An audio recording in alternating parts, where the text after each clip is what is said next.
You're muted, Val. I love that background, man.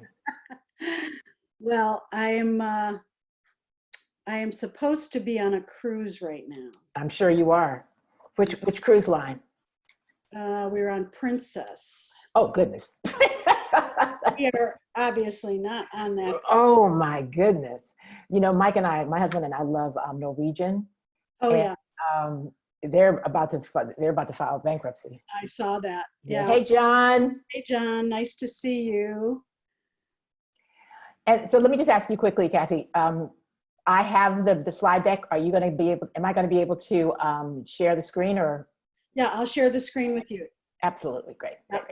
Yeah. Cool. Let me make sure it's there. Yep, it is there. All right. Cool. John, how's it going down there? You're on mute. You're muted. I got you unmuted. You're okay. There you go. There you go. Actually, nothing I have said would have made any difference in the world. Do you really have the ocean behind you? No, she doesn't really, but it's so cool, isn't it? Yeah, that is really cool. I don't really have books back here either. There are no books anywhere. These aren't really books. Well, That's hilarious. I think I'm a little distracting, so I'm going to turn it off. But I am supposed to be on a vacation this week. I would leave it on. In fact, I would introduce yourself in that way. I'm really on a cruise. I'm on a cruise in my mind. So after today, I am going to try to take a little time off, a little bit of. Good for you. Yeah, So, a little retreat. So what is in the background there? It's a virtual background of a beach and yeah. I want that virtual background. I don't know how to do that. You're way smarter than I am, Kathy. How do you do that? Okay, well, on your Zoom account, next to where the little video icon is, there's an arrow next to it. And that arrow gives me an opportunity to choose a virtual background. I can choose a photo I already have, or they have some pre-done. This is one of the pre-selected ones. Yeah, there's one of the Brooklyn Bridge, San Francisco Bridge. San Francisco. Everybody has that one, so yours is much nicer. Yeah. What's funny is that it looks like you're blowing. Yeah, I mean, seriously, it looks like it's like, blowing. It's so cool. It's so cool.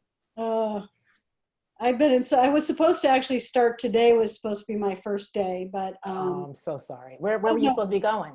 No, we were flying to LA and going on a cruise through South America and Panama Canal, coming back up through Lauderdale. Wow. So yeah, so it's okay. I think I'm in a surprisingly good mood for being disappointed. Honestly, this has been a great kind of place to reflect and kind of get back into yourself and realize what you don't really need. It's amazing what I realize I don't need. Yeah, exactly. And I'm appreciating my home. My new hashtag is love being home. Oh, I love that. Because I'm on the road so much. So yes. It's a blessing. It really is. Yes, it is. All good. My pool deck is now called the Lido deck. My husband will be serving margaritas. On the Lido deck. So Kathy, what time is cocktail hour? Right after this. Absolutely. Absolutely.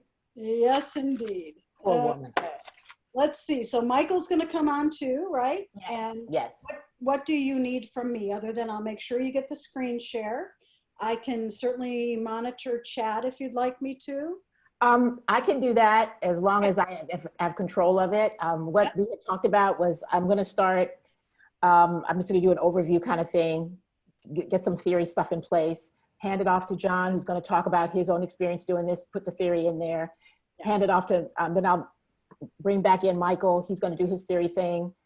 Then I bring it back to some closing ideas, questions and answers. We're leaving about 10 minutes for that. And hopefully I'm going to start it up in the beginning. And if you want to as well, just say that, please put them in the chat. And we'll answer them as we go along because we only have an hour. Good idea. So the reality is having people kind of raise their hand and all that, we don't have time. No. So in the chat, we'll try to get to it. And then any questions we don't answer, they can email us. Yeah, it's a hot topic. On Good. our webcast today, which was just more of a panel kind of discussion on reopening, and we had 170 people come.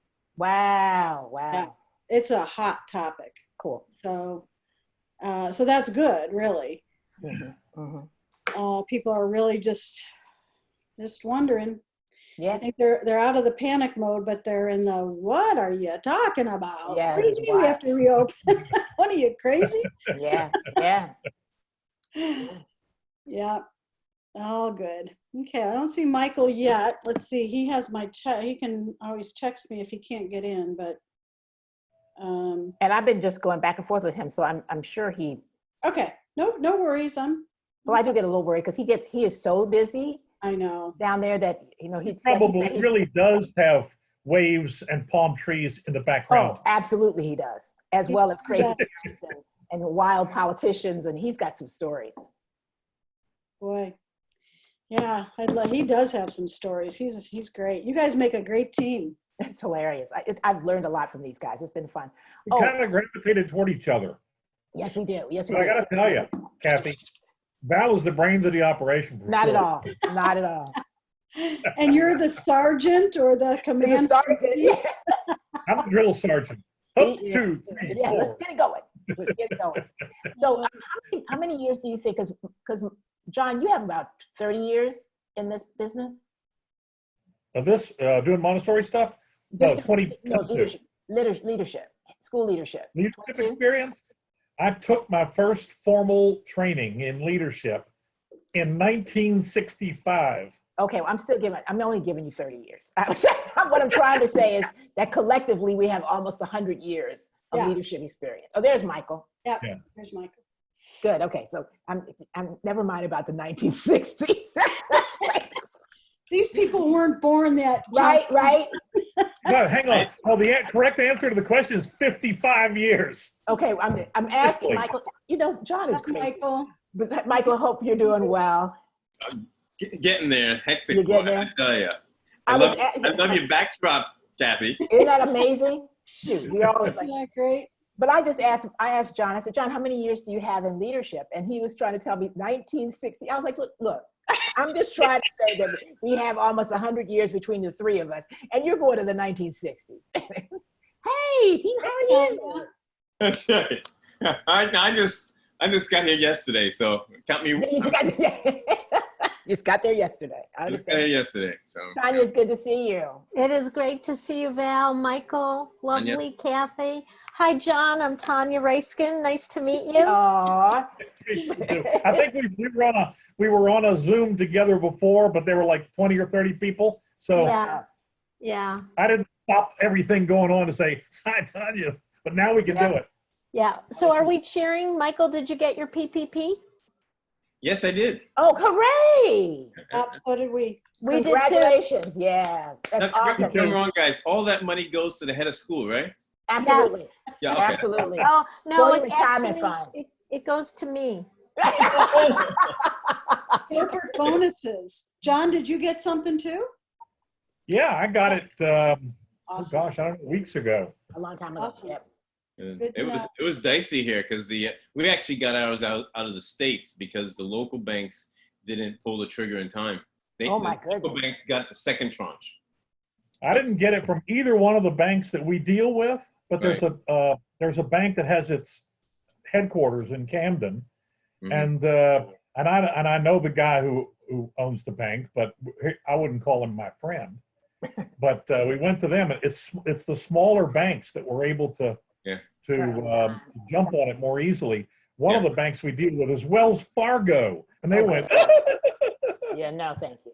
But no, they, the federal government paid the banks very handsomely, so that's why the banks jumped on it quickly. 5% per application. Yeah, they made some good money. 5%. That's crazy. Wow. So why didn't the big banks take them up on it? I mean, the big banks floundered, whereas the little ones are going, yeah, I think we can do this. And the one that we're dealing with now, by the way, I'm switching our account from Wells Fargo. I think they saw an opportunity to get new customers. No, but John, come on, those big entities, they takes them a week to figure out how to go to the bathroom. I mean, Yeah. Well, Bank of Yeah, America you're right. wrote most of the original ones, but they all went to big corporations. Yep. So, Yeah, like the Lakers. yeah, It's so ridiculous. yeah. Okay, so we've got people logging on. It's 4. Everybody want to take a nice deep breath? Be here now. Be somewhere else I need later. to go get a glass of wine. Kidding. I can wait till cocktail hour, 60 I minutes. tell you, we're serving margaritos on the Lido deck at 5. That's See good. you there. Can't wait. Okay, everybody, we're ready to roll. All righty.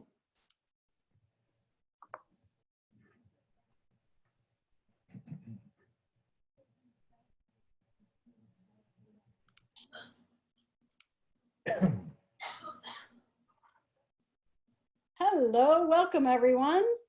I'll be monitoring the waiting room, so I'll keep letting people in.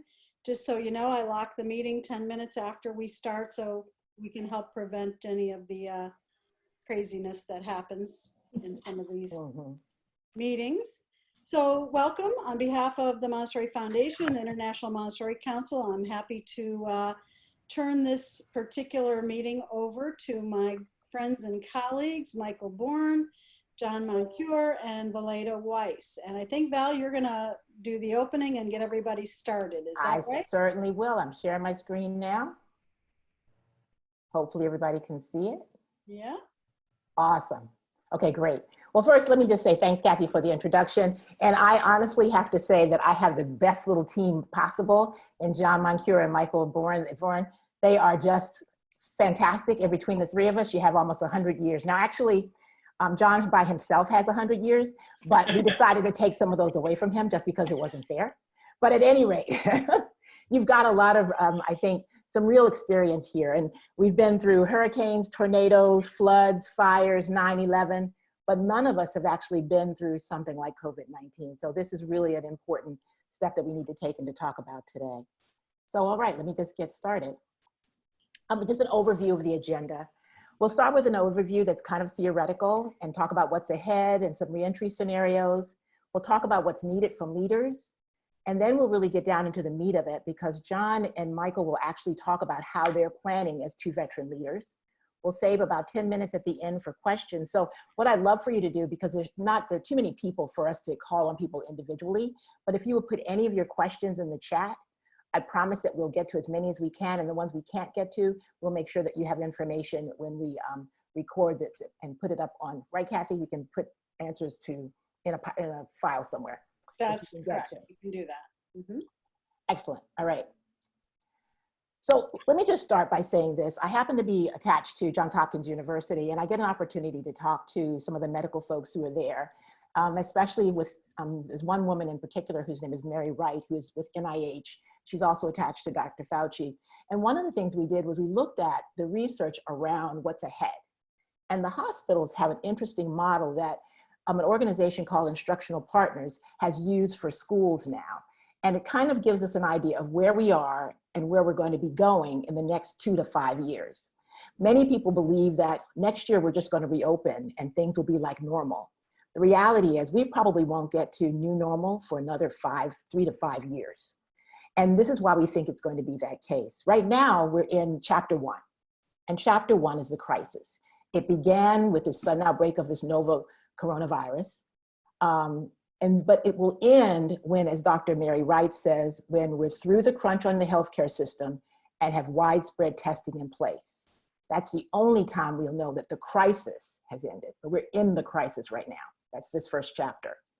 What's been the impact of the crisis? Well, social distancing, rising cases, a huge focus on healthcare in general and on public health specifically, a rise in unemployment. We saw that as well. Let me move my screen, I'm sorry. But for schools, the implications have been specific. Schools closed for the majority of us. Well, once that piece ends, then the chapter moves to another one. And actually this chapter is probably the most complicated and the most difficult because it means that you have, with little information and something that's a target that's moving daily, you have to determine how do you re-entry. This one will last longer as well. With guidance from the healthcare systems, from your state or wherever you're looking at, this crisis will move from this first chapter into the reentry chapter.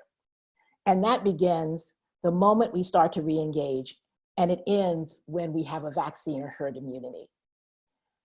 What we'll see in terms of reentry is fewer cases. The states or local agencies will start saying that you can open. Some returning to work, maybe you'll have to practice social distancing. For schools, the implications are many. It might be rolling entry, re-entry, maybe you'll have some kids come some days, some families come, all kinds of things. Some students will return, others will stay home because they're afraid to return. We might even have to reclose, depending on what the fall looks like. The next one is called recovery. And recovery is the period where we have a vaccine. Once we have a vaccine and there's economic recovery, we know that the recovery has ended and we'll be going into this new normal. But during recovery, we'll see an economic recession will continue. Medical care for non-COVID patients will now finally become enacted. Schools will open, all of our students will return, but schools will probably still face a budget constraint. And then we'll enter into the new normal. And that begins when we have economic recovery. So notice how all of these, we really don't get back to normal until we have economic recovery. During this new normal, we'll think about the lessons we've learned from the past. We'll have new norms around personal space. You've probably read lots of articles. Well, will we ever shake hands again? What will hugging look like? All of those kinds of things. And school systems, our schools will change permanently because of this crisis. There's no doubt about that. Now, what's ahead? Where we are right now for most schools that I've talked to, and I consult with lots of schools and on webinars that we've been through with the IMC, is that we're kind of straddling between the crisis and reentry. And that's what makes this so difficult. So for the balance of 2020, we're still going to be dealing with the crisis. Schools will remain closed. Some will open, some won't, some will close again. And then reentry will be from 20 to 21. But we probably won't get to recovery until 21, and we'll go probably till 2023. And the new normal being between 2023 and 2024.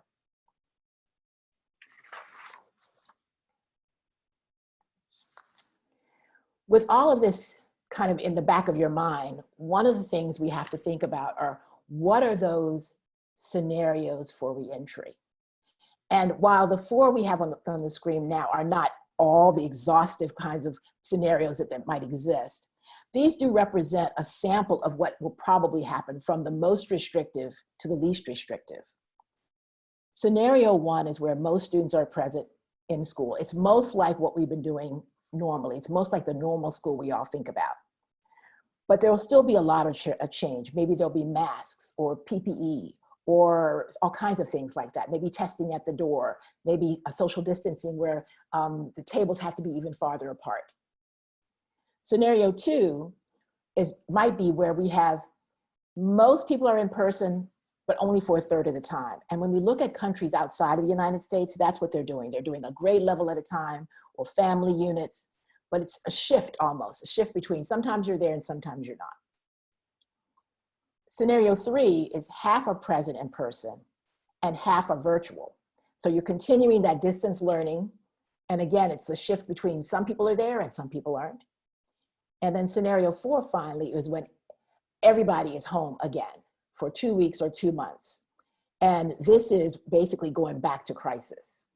There's a lot of thought now that maybe the virus will come back in the fall. And if that's the case, then you'll have scenario four.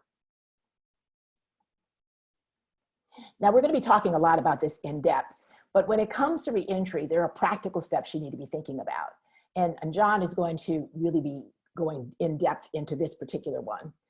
Forming a diverse group representing all the perspectives within your community. Developing the scenarios like we talked about, imagining the future. Putting a score on those scenarios. Ranking them. Finding the triggers to let you know when will you respond. And then developing the actions and the sequence of actions to help you meet those possibilities. But besides all those practical aspects, there are other things that leaders need. to be thinking about. And these are the things that probably are, for us, some of the most important as Montessorians. We have to allow time for our community to grieve the losses.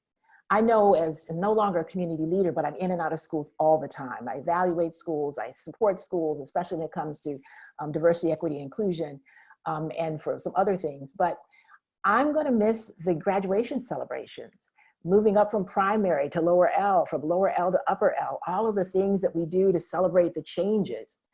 I'm missing the potlucks that communities have, meeting on the circle with little ones, hugging them when they come in the door, having the high fives, field trips, the predictability of school. And maybe there are some losses that you're grieving for your particular community. Take time to have those losses and recognize that your community will grieve those losses. Yes, we can do them in other ways, but it's just not the same.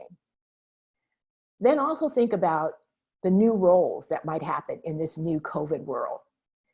Maybe somebody's going to have to be the temperature checker at the front door, or the hand washing monitor, or the social distance enforcer, or the staff health supporter, grief counselor, tech support, cleaning protocol, inventorying your PPE.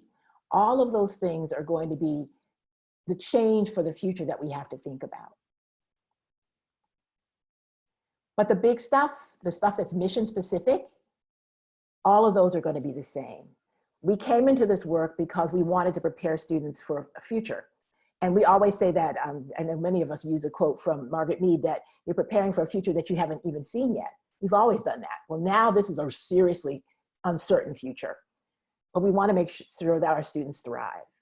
We want to nurture our communities and the well-being of staff and faculty and our families and our students. We have to create structure and meaning. Dr. Montessori talked about that all the time, that young children specifically need the routine, and schools are part of that. And we have to work toward a vision of how we're going to do things in a new way, because promise you, once we come out of that, we will have learned some interesting new ideas, and we need to implement those for the future. One thing I want us to remember, though, is that sometimes we forget so easily that the changes that we've had to make undoubtedly have increased a gap between equity and reality. So as we're making our policies and we're planning for the future, make sure that we're thinking about the most vulnerable among us, and those individuals who have habitually been second-class citizens in our country, in our world.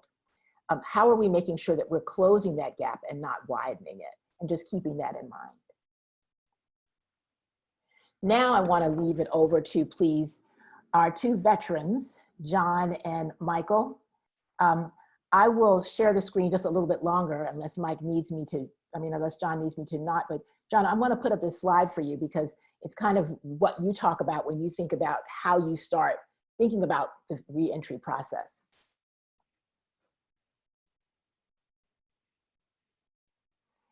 And he's muted. Yeah.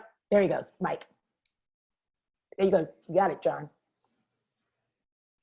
No, there he goes, yeah. Thank you. Also, thanks for putting up my slide, because since I've been in Montessori already for 100 years, I'm likely not to be able to remember one point from the other.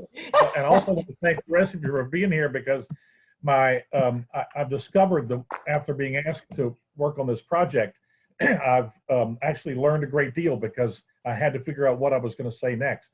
And the first point I'd like to make, and I'm going to go through how I'm doing it at the very same time I'm describing the theory of it. About 2.5 weeks ago, I formed a group of a small group. It needs to be small because the larger it is, the too many voices there are, and it's difficult to manage it. But I have a group of 5 people, including myself. And the reason for doing it is, in the end, leadership in schools is a very lonely business. And I realize that in the end, the decision has to be up to me, but I only have so much matter between my ears, and I don't have all the experiences that the other people in the group do. So I very specifically chose people who would look at the question of re-entry from different points of view. So I have a board member, I have a parent of a lower elementary student, I have my toddler teacher who's been at school for 22 years, so she has all of the hysterical memory of the school. And let's see, there was somebody else. And I have another person. Oh, and the nurse. School nurse, kind of important on a question like this. And we began 2 weeks ago by imagining what the future might look like. And the way I do this is I ask questions and then I listen, because there's a danger with somebody who's got a lot of experience in the school. I have started in my school 22 years ago. There's a danger with giving my opinion first, because everybody's going to say, oh, yes, John, you've done this before. You know all about this. And nobody thinks of anything. So instead, I just ask the question, and then I say, what do you all think? What possibilities are there? And by the way, the minute I did that, I started frantically writing down things that occurred to me. So, but at the same time, I'm thinking of things as well. Anyway, we developed different target moments when the school might reopen, and different factors that we needed to take into account when each of those possible dates took place. Just so you know, my school is a kind of a hybrid. We're a charter school from third year primary and up, and we're private from second year primary down to infant.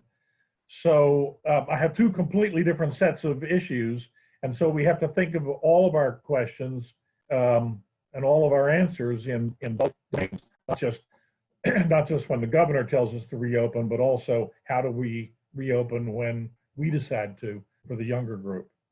Anyway, once we set all the dates and all the parameters, that gave me a matrix, and we began to fill in the matrix of what each parameter looked like for each of the possible reopening dates. And then the governors closed the schools for the rest of the year, so we threw out the first two possible reentry dates. And I'm going to steal one of Michael's lines probably, because we've had this discussion before. He said that all of the decisions to open are either scientific or political. And I agree completely. And so I'm looking at all these options that we're imagining from both of those perspectives. So when we look at the different possibilities for opening, there's an entire range of them. And it's kind of like, Kathy's there on the beach, but there are parts of Florida that have alligators in them. I've been in those parts, by the way. And when you're in the swamp, you have to evaluate the alligators that are far off and the alligators that are up close.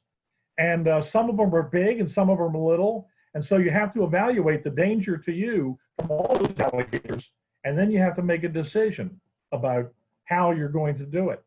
So the worst case scenario might be, I'm going to make this up just for sake of argument. The worst possible scenario is that schools never reopen, that COVID kills off 20% of the population. Okay, that's a possibility, and it's really, really bad, but it's also not very likely. So what we're in the process of doing now, we're getting ready to have our third meeting of my reentry working group tomorrow afternoon. And we're at the point now where we're starting to place in sequence which of the possible scenarios for reentry are more likely, which ones are less likely. And then after that, we have to decide, okay, are we going to work on the one that's most likely, or are we going to work on the one that's a little bit less likely, but way more dangerous? In other words, it's an individual decision that everybody in this workshop and everybody on the planet needs to be doing. So once we've evaluated these different perspectives, the next step is to imagine our responses to whichever scenario we think needs to be addressed first. And there are any number of ways of doing it. Right now, we're doing it once. We're going to do that the second half of my meeting tomorrow. And basically, all we're going to do is we're going to say, okay, the most likely scenario is that the school will be required to open in August. We're a year-round school, so my first school date is in July. So we're going to have to plan for virtual reopening in July and actual reopening in August. That's our most likely scenario. And if that's what's going to happen, what is our response to that? What are the different factors? And I love that slide you put up, Val. In fact, please send me those slides, because she's outlined very, very clearly a lot of the factors that we need to be looking at as we go through the process of what are the impacts on each of the different groups in the school in order to come up with our responses. And then once we've got the first response, then we have to look at, all right, what's the reaction to that response? Because suppose I say, we're going to open in July. And I have parents who say, we're not doing it. I have to know what my response to that question is going to be. So so I have to go through each step. It's kind of like playing chess. I'd ask you to raise your hands, but I can only see 3 people. I wonder how many of you either do play chess or have played chess. And you know that the best way to win a chess game is as soon as your opponent makes the first move, you think through. Okay, I've never done that, but I know that that's the ultimate scenario. But we want to go through as far as we can to anticipate as many of the questions and have as many of the responses as we can. From my point of view, equally important to having the school ready for what eventuality comes to us in the next couple of months is my parents knowing that whatever the future faces for us, the Montessori School of Camden, South Carolina, knows what it's going to do in that case. That's going to lower everybody's anxiety, will slow down the phone calls to me and to my office staff and to the teachers. Okay, so once we've figured out what all of the sequences are likely to be, we have to identify the triggers. I call it triggers. I have a long military background as well. And a trigger is a thing that causes us to react to one of the scenarios that we've interpreted and planned for.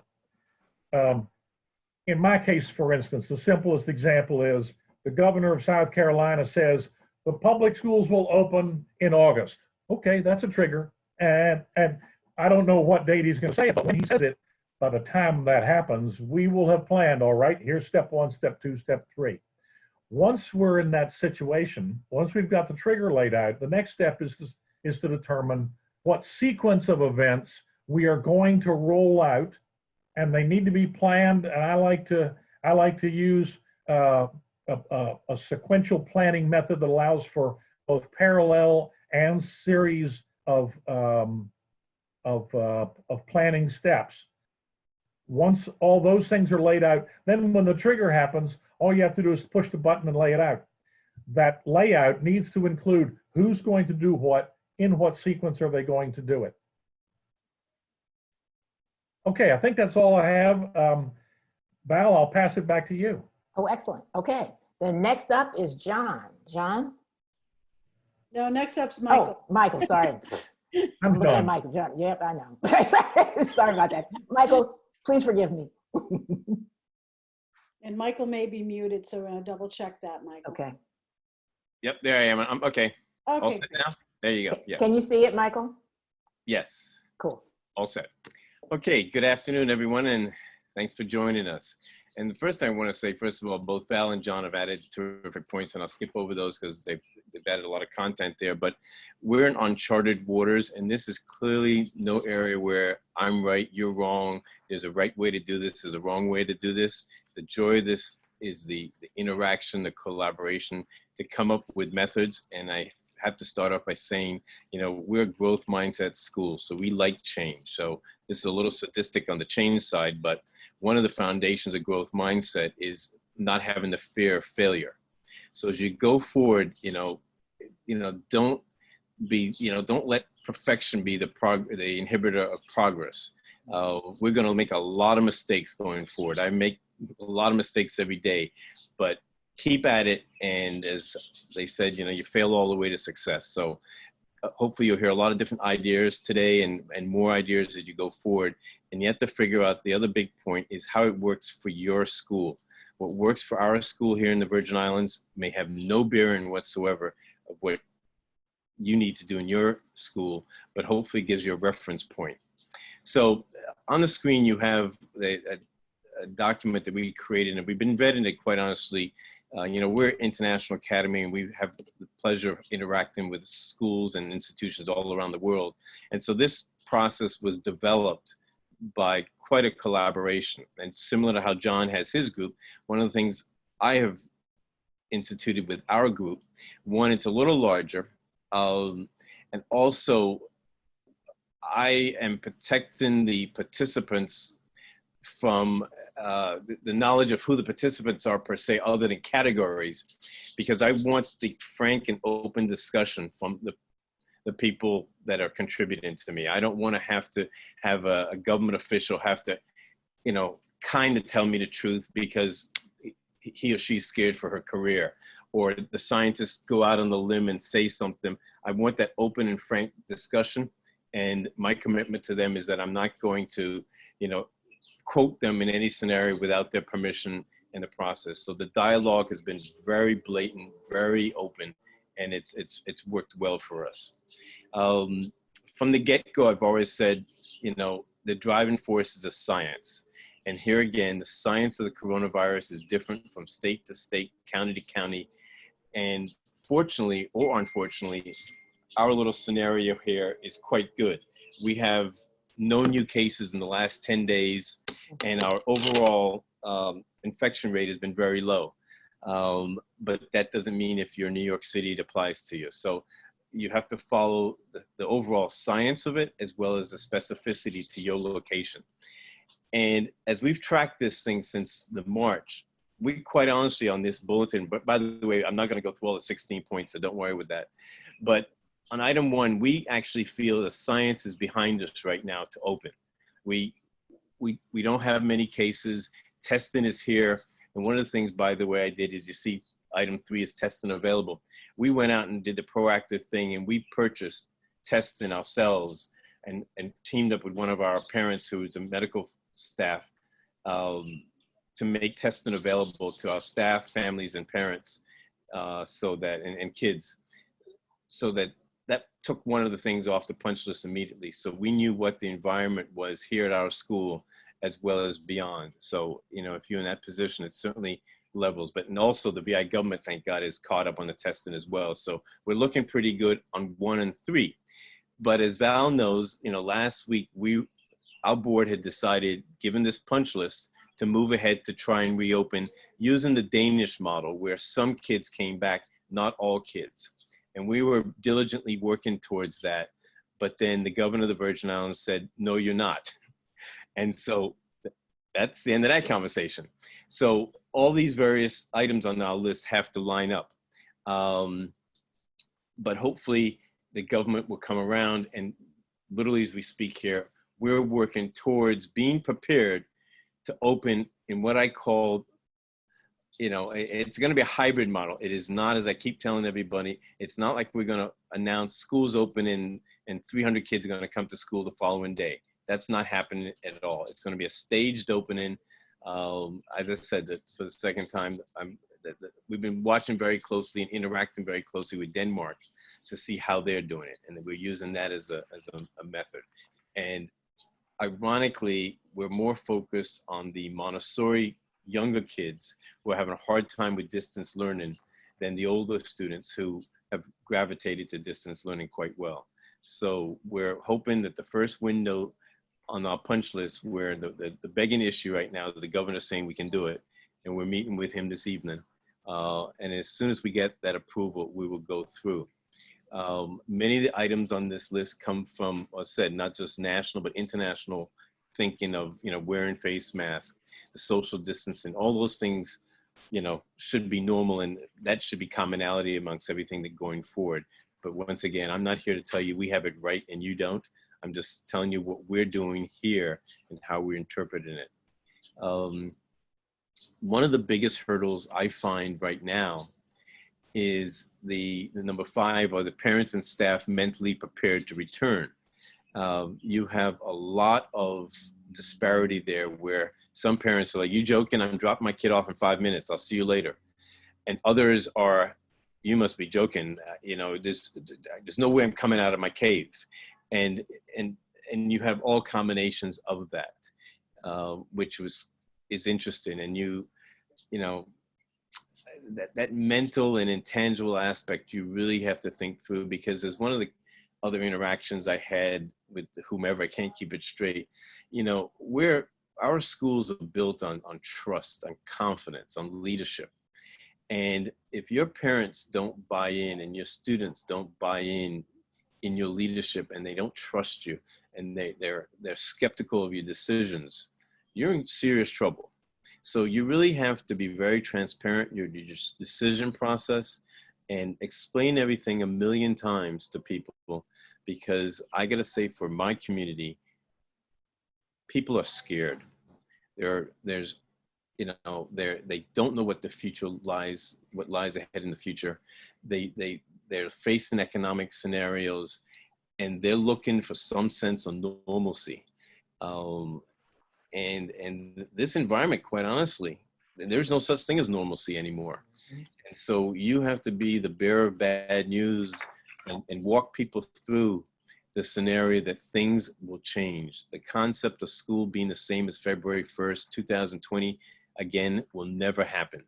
So that aspect is, it should always be on your punch list, because even though we as a board decided we thought that we could deliver the parents, that is an ongoing scenario where every day we have to interact with parents and students to retain their confidence that our decisions are right. And here's the biggest one that I keep saying, and I'm not sure everybody keeps hearing. In this environment, there is nothing wrong with changing your opinions, your decisions, and your actions. The information is coming so rapidly that what may have seemed like a perfectly fine decision 10 minutes ago might look like the dumbest thing ever now.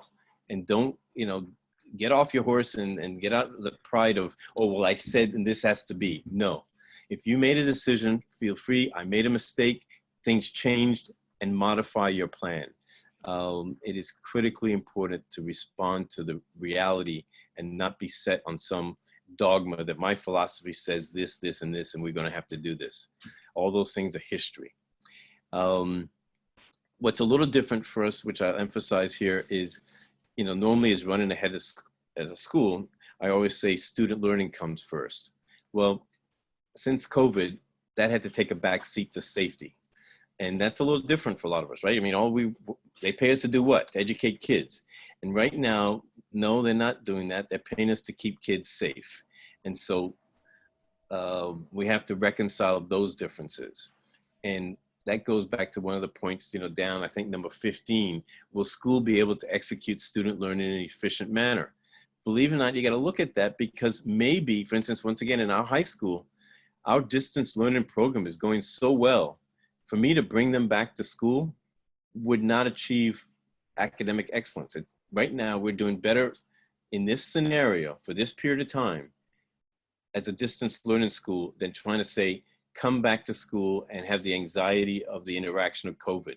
So we're not very high on reopening the campus for the high school because of item number 15. We think that academics would be better served that they stay in the distance learning scenario. And so those are some of the things we've gone through.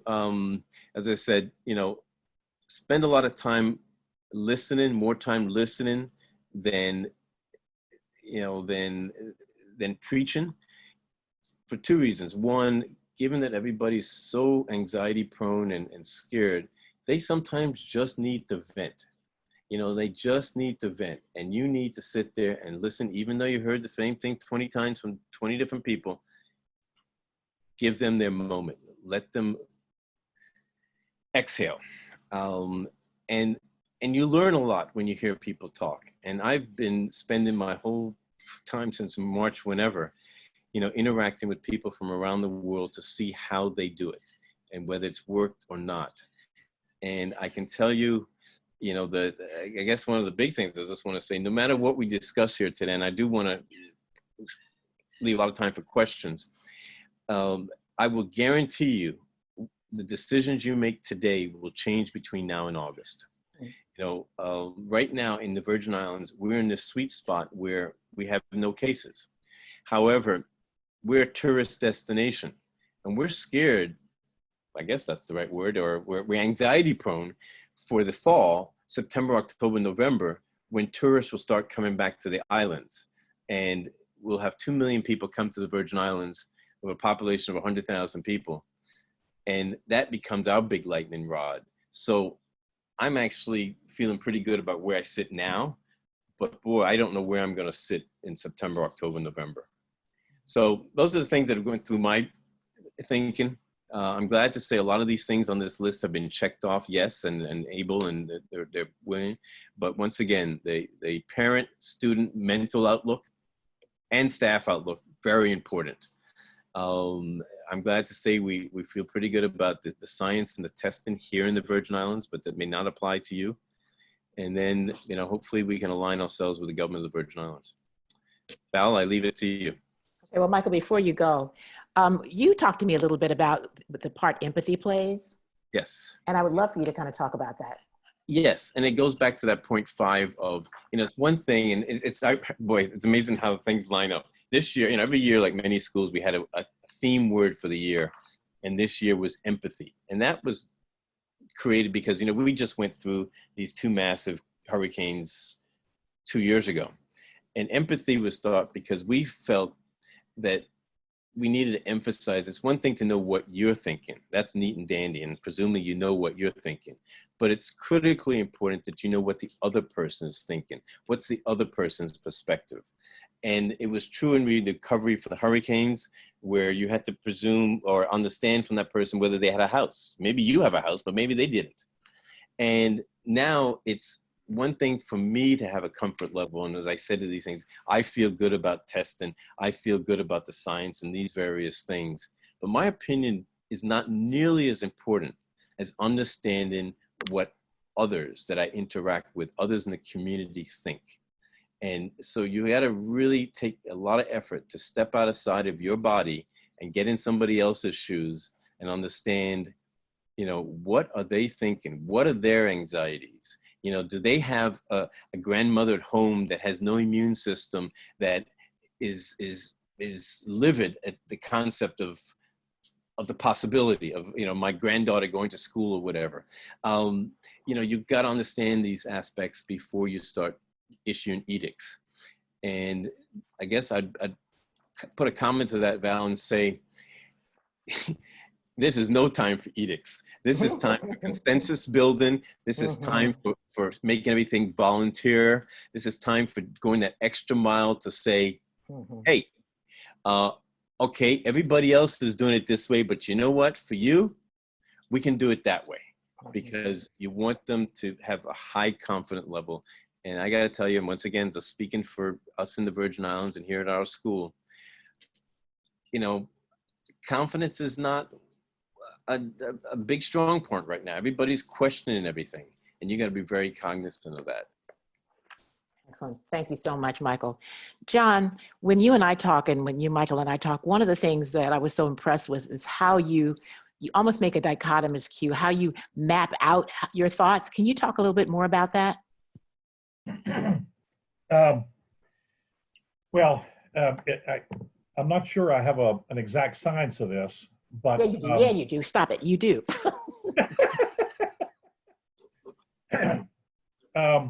Well, no, I really don't. Would you ask that question again? Yes. Remember, you kind of map out on a wall how you're going to do things, and your strings attached to all that stuff. Talk about that a little bit. Oh, yeah. Okay, I know what you're talking about. It's 100 years. I tell you, it's 100 years. It's okay. I got you. Right. I remember the turn of the century, like it was yesterday. There's a scientific approach that was developed when I was a child, called critical path scheduling. You can Google it. You can figure out how to do it in a few minutes.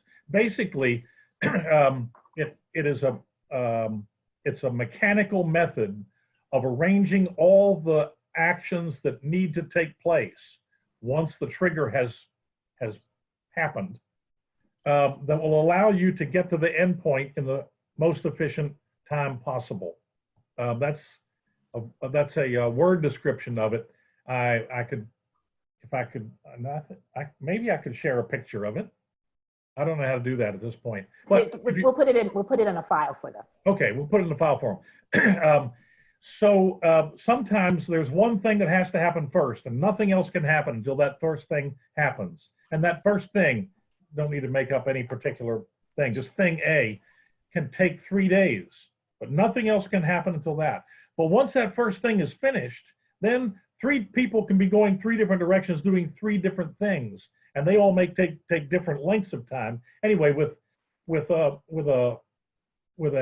line that is proportional in time to all the other lines. So a 3-day line might be 3 inches, and a 6-day line might be 6 inches. You can imagine putting together a flow chart that shows how long it takes to do something.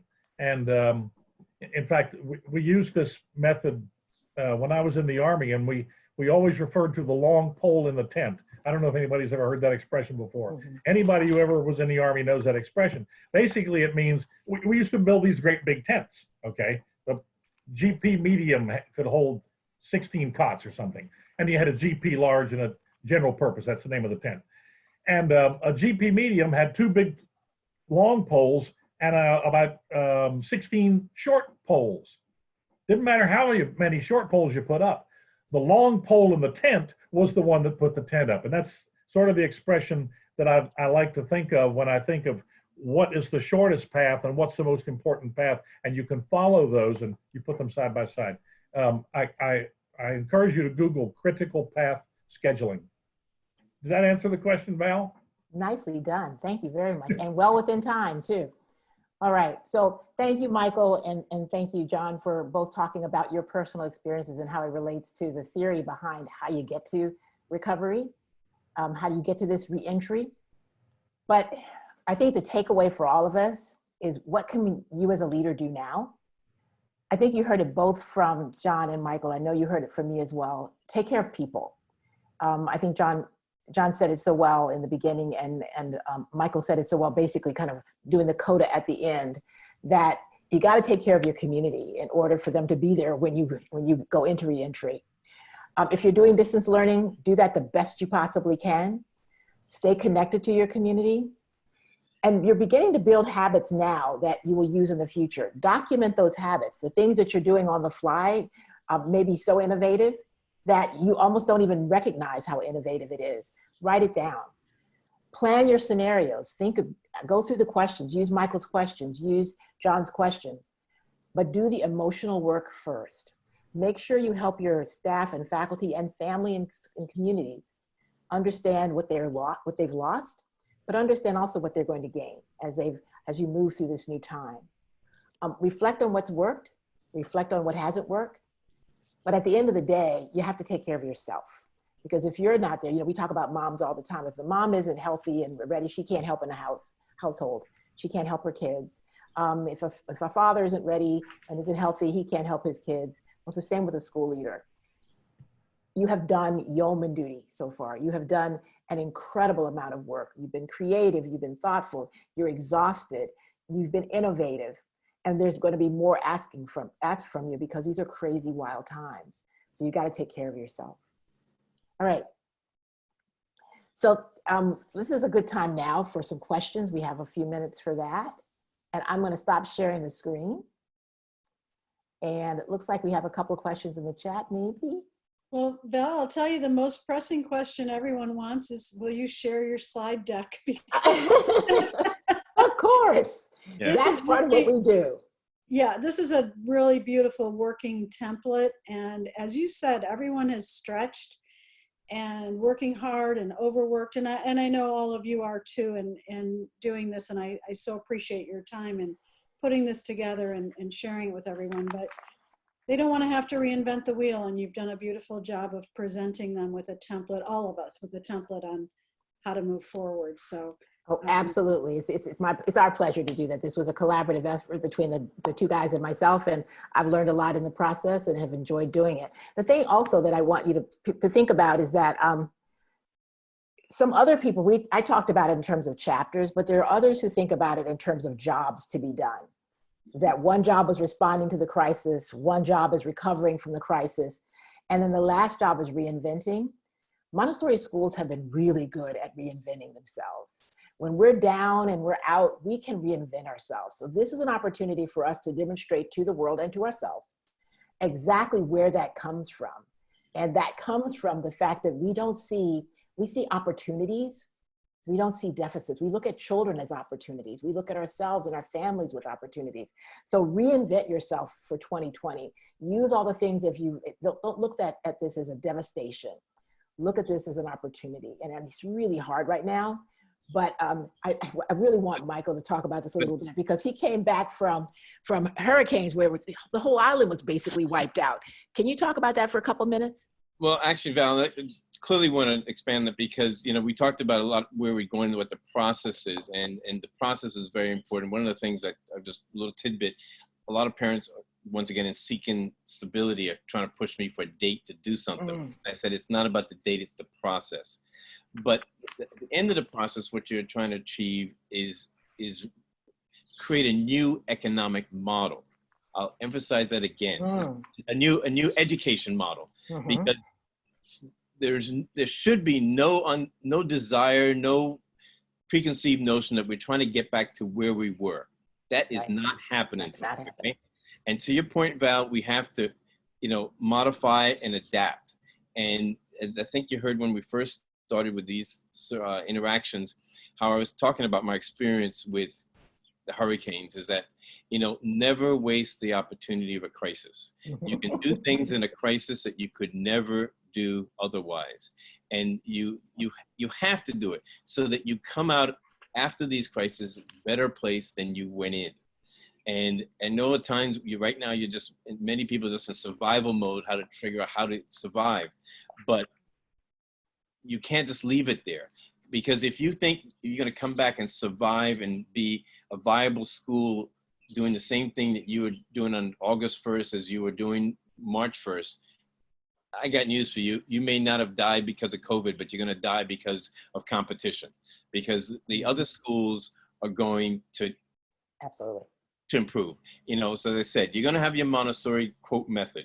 You're going to have your distance learning method, which I emphasize this summer going forward. Speaking of stages, John, you know, your staffs and your whole programs have to enhance distance learning, not just throw it away and say, woof, done with that nonsense. We got through to the end of the year, forget it. No, you have to make distance learning even better. And then the real yeomans, which I can speak for myself here, as you know, people look at Michael, what are you talking about? Man, we're busting our chops to get this distance learning. And now you want me to talk about what? A new education model? What, Michael, what are you talking about? And that's where we're going now. If you would, distance learning and the old Montessori methods behind us, that's check. We put down the checklist. What we got to figure out, and I don't have the answers yet, but hopefully this collaboration will get us there, is what's a new school going to look like? We know already it's going to be a base core, whatever you did on March 1st. And you're going to have a distance learning element. But that alone is not going to be better. You're going to have to be prepared. I think CNN just had an article today about how you have to be prepared to close your school in a day's notice in the future, because whether it's this COVID or something else coming around, you're going to have to be prepared to reinstitute it. But you're also going to have to be prepared to do something better than you did on March 1st. And I keep going back to my friends in Denmark who are having a great experiment. I hope it's a great experiment. I don't wish them any evil. But, you know, I mean, I don't know. John, once again, you have 100 years experience. You know, they're doing shadow tag for PE instead of physical tag with the little kids. You know, that's pretty neat, you know? And so they're learning how better to do it. For instance, their classrooms now have 5 kids for 1 teacher. Well, you know, we Montessorians are normally 25, 30 kids with 2 teachers. We're going to have to rethink this, guys, yes, right. girls. And so that's where all this needs to lead to. If you would, we went through the major influx. Hopefully we stabilize, but now you got to look at how are you going to come out of this crisis ahead of where you went in. Yep. And if I could just follow up, some of the questions you need to ask yourself are things like, for the kids who have not been progressing the way you thought they were going to progress when they get back in the building, what are you going to do to mitigate that? How will you support them? How can we ensure that there's continuity of learning between the two campuses. If you have campus at home and campus at school, how can we partner with parents so that things are tighter than they were before we left school? And what happens with budget cuts? How do we plan that? All those pieces have to be thought about. Are there other questions that, since we have 300 years of experience on the line? Yeah, What other questions? Yeah, we have a couple other questions in the chat, and I just want to remind everyone that the chat box is available. If you click on chat at the bottom of your screen, you can put any questions. And Val, we have a question here. How can we afford to open with fewer kids per classroom? What a great question that is. And that's where, I wish we could say you have to do X, Y, and Z, but the reality is it depends on where you live, you know, and what your finances look like and what your community can absorb in terms of cost. How will you leverage that? What other things do you have to fundraise more? What do you have to do in order to, can you make it so that you have fewer kids per class, but the at-home learning is enough that parents feel that they can pay for having their child only in school half time? John and Michael. Well, Val, if I may, one of the things that, you know, that I've always been angling towards is, you know, in the Montessori classroom, we've always had so much weight on the teachers and not a lot of weight on the assistants. I think that formula is going to have to change. You know, the Montessori assistant is going to have to take on more teaching, more interaction to disperse the student ratios. I would also recommend that you become very acclimated in grant writing. You know, we spent the last X period of time, 3-4 weeks now, tripling down on the grant applications we're submitting. Anything from a $500 grant to $1 million grant, because those sources are out there, and you need to become familiar with them, because you know, Allison's question is right on. I mean, you know, you can't go back to your parents in this environment, because to Val's original slide, there's an economic recovery and there's education recovery. And the economic recovery is going to be a long way off after the education. So I do not personally recommend you tell your parents there's going to be a 50% increase in tuition next year. I don't think that's going to go over very well. But you're going to have to take the pencil to the financial statement. You're going to have to look for new sources of revenues, and I recommend grants. And just rethink how people interact and what are people doing, and reconstruct job descriptions, and you may have to rehire, you know, different skill sets. You know, maybe you need, you know, less PE teachers and more music teachers or whatever, and you have to rethink all those aspects. So you have to become an accountant very quickly. Okay, before we, John, go ahead, John, real quick. I'm assuming that Allison's question has to do with the financial aspect of it only. Mm-hmm. So there are only two ways you can solve a gap between income and expense. One, of course, is what Michael was encouraging, which is to increase income other ways. And the other way to do it is to cut costs. I think Michael handled the increased income perfectly. So let me talk a little bit about cutting the costs. I think if you have a strong school community, you're in a better position to look at this possibility. If you don't have a strong school community, it might not work as well. One possibility is to look at a way to share the loss so that the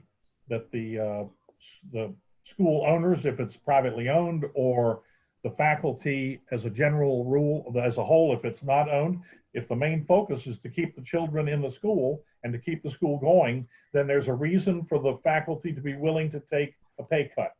There was a year when I had to do that too. And at the same time, if the faculty is willing to take a pay cut, the corresponding reaction from the parents is that they would be willing to pay at least some of the money that they wouldn't have had to pay otherwise. So looking for like a Venn diagram where you've got the needs of the parents and the needs of the people who work in the school, look for the overlap and make an argument in that direction. And it goes back to the point that I was mentioning before relative to our hurricane recovery. You know, over the years, we've constantly increased the amount of non-tuition income at the school. Big vengeance. And you know, there's a friend of mine who runs a school that gets 60% of their revenues from non-tuition. Boy, I wish I was in that position. But I mean, that's the direction you need to go into, because it helps you out in a lot of ways. It flattens the curve, as they now say is politically correct, of tuition increases and expenses. But, you know, you got to be creative on the business side. And by the way, just as a matter of my background, yes, I know John has 100 years of experience in education, but I have very little education experience. I come to this party as a economic major, you know, and a business person. And so that's where my comfort level is in running the business of the school. And when it comes to the academics of the school, I turn to my directors to run. So, you know, that whole model might make more sense as we go forward, is get somebody on the staff, talking about reinventing yourself, on the staff that's comfortable raising money. Yeah, and there's an interesting question that asked, where is it? About, is there a list of e-learning resources available to our Montessori community? And I'll make sure the IMC has that for you. But it brings up a really interesting point. There is a vacuum regarding really good e-learning opportunities. Is there a space for your school to develop a top-notch e-learning a space? Can you do that? Can you make it so that the homeschoolers in your area want to be on your Montessori, I don't know, thing, so that you've got another cottage industry? So that's one way to think about it. All right. Val, yes, ma'am. Val, that is exactly what the lab school of the foundation has been able to do. Oh, excellent. With some of our schools in the islands that had to shut down. So we currently have 8 children from other states and Trinidad who are in our online learning program in the elementary program. And we have one 3-year-old from Trinidad who's in our online program for our early childhood. And those parents are asking us if we are going to continue the program no matter what, because they are so positive about what they're seeing with their children's experience, meeting other children, cross-cultural, and a schedule that requires them to discuss things, because I have children coming from a central time zone and then the Atlantic time zone. So they're hanging in there. And we're really seriously thinking about it. I asked the 3 parents what they would pay, and they said full tuition. Wow, well, there you go. It's a great example. Okay, so we've discussed a lot. This is a lovely quote from Kathy to everybody. I ask the dear children who are capable of anything to join me in building peace in man and in the world. She quotes Dr. Montessori. Thank you so much, Kathy. And this is the anniversary of Dr. Montessori's death, May 6th, 1952. Thank you so much. Well, we are coming up close to the hour. Thank you all so much for your presence here today. We hope that we've given you a gift. We wish you peace and good health as you go about doing your work. We know how important it is. And John and Michael, do you have anything else you want to say? No, I'm constantly available and appreciate the interaction, because, you know, that's how we get better collectively. So I encourage everyone to share ideas, ask questions, make comments, because we're all in this together and there is no playbook. We're in the process of writing the playbook, so let's do it together. Absolutely. I'm sure the 3 of you have certainly brought us a great template for moving forward, moving out of the panic mode into the strategy and thoughtful planning mode. So, all right. So just one little coda. I'm sorry, Kathy. Oh, so for next week, So this week we've kind of gone through this theory. You've heard these, the collective wisdom from our little group. We want you to get to work next week. So next week we'll give you a framework to be able to work with, and you'll be working with each other as you start actually developing your own plan. And we look forward to supporting you on that. All right? Next week, same time, same place. Same bat channel. And we will we'll have the PDF handout from this week ready for you as well. All right, take good care. Thank you, everybody. Bye-bye. See you soon. Hey, Val. Thank you. I'm not familiar with Zoom. How do I make my chat question go to you? What do I have to click on? Terry? Yes. Yeah, I can help you with that. So We use Google Meet, so yeah, that's okay. That's okay. At the bottom of your Zoom screen, you'll see a little icon that says chat. it isn't there, but it's under more. So I went to more. Okay. And then I typed in my question Yep. to everyone, but it doesn't have anything for me to say send. No. You just click on your return. Just click. Oh. Yeah, and then Click it'll go. on my return. So try it right now. There it went. It worked. Okay. So we're going to capture the chat. We'll save the chat so that everybody, we can make sure that we address any of those issues next week as well. Oh, thank you so much. Oh, you're very welcome. Thanks for being here. We so appreciate it. It was great. Thank you. Yeah, very, very helpful. Thanks, everybody. Have a great evening. I think that's our last meeting of the day. At least our last public meeting of the day. Talk to you all soon. Thank you. Bye-bye.